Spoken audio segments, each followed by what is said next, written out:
Je vais vous poser une question. Si vous répondez bien, je vous laisse. Vous pouvez répéter la question? C'est une étrange question. Je suis. La télé en question. Dans les 12 coups de midi, le champion fait face à plusieurs épreuves.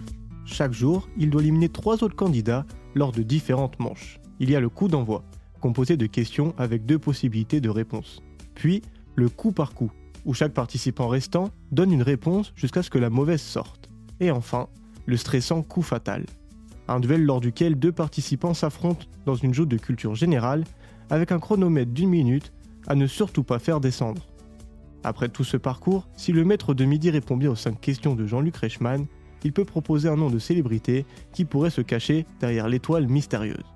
Pour cela, il cède des indices qui apparaissent sur la fresque au fil des jours. S'il trouve la personnalité cachée, il gagne une vitrine composée d'une voiture, d'une télévision, d'appareils d'électroménager et de divers cadeaux. De quoi faire rêver. Mais qui est au courant de l'identité de la star cachée derrière l'étoile mystérieuse? Au vu des sommes en jeu, elle est bien protégée. Seulement 3 personnes sont dans la confidence. Elle est choisie par la productrice des 12 coups de midi, qui l'envoie ensuite au graphiste de l'émission afin qu'il réalise la fresque.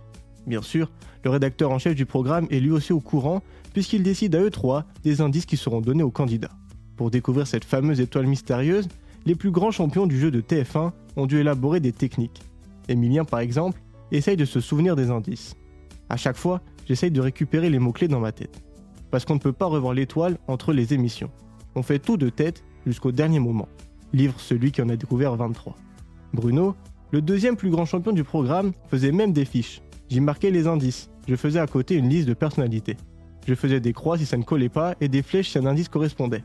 Il avait même développé une réflexion bien précise. Si, en décor de fond, il y avait un terrain de football ou un paquet de pop-corn, j'éliminais d'office les footballeurs ou stars de cinéma. C'était bien trop gros. Chacun sa technique donc pour percer l'un des mystères les mieux gardés du jeu de la Une depuis plus de 15 ans.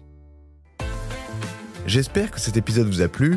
Si c'est le cas, abonnez-vous sur votre plateforme d'écoute préférée pour retrouver de nouveaux épisodes chaque semaine. Et si vous en voulez plus, découvrez aussi le ciné en question et les séries en question sur les plateformes d'écoute et téléloisirs.fr.